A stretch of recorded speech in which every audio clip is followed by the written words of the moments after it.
एक मेंढक जैसे चेहरे वाली जलपरी को लोहे की जंजीरों से बांध दिया गया था। वो अपने मुंह से अजीब तरह की दर्द भरी चीखें निकाल रही थी। नीचे से दो हथियारबंद आदमी बाहर आए और एक बूढ़े व्यक्ति ने एक सिग्नल फ्लेयर आकाशगोली हवा में दाग दी। तेज रोशनी जैसे किसी चीज को आकर्षित कर रही थी।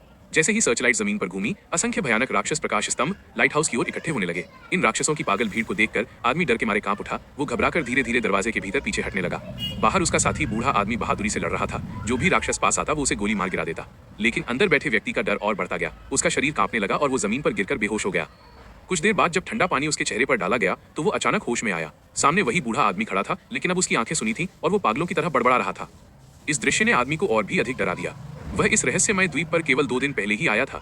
वो एक मौसम वैज्ञानिक मीटियोरोलॉजिस्ट था, जिसे दक्षिण ध्रुव के पास स्थित एक पुराने द्वीप पर जलवायु का अध्ययन करने भेजा गया था। परंतु वहां का लाइट हाउस कीपर बूढ़ा व्यक्ति शुरू से ही उसके प्रति दुश्मनी भरा व्यवहार कर रहा था।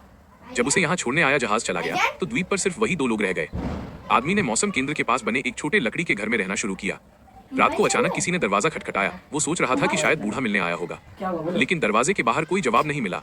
उसे कुछ गड़बड़ महसूस हुई। बाहर की खामोशी और भी गहरी होती जा रही थी। तभी उसने दरवाजे पर कुछ अजीब हरकत महसूस की। वो फौरन एक चाकू लेकर तहखाने बेसमेंट में छिप गया और दरवाजे के हैंडल को कसकर पकड़े रखा। लकड़ी की दरारों से झांक कर देखा तो उसे बस छत दिखाई दी, कोई जीव नजर नहीं आया।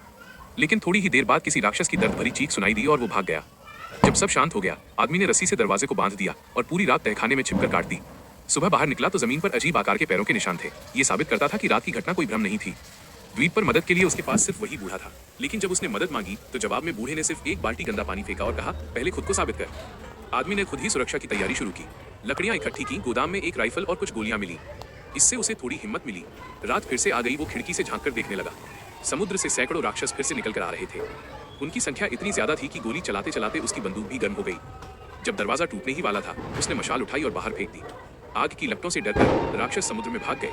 वो तो बच गया, लेकिन उसका घर आग में जलकर राख हो गया।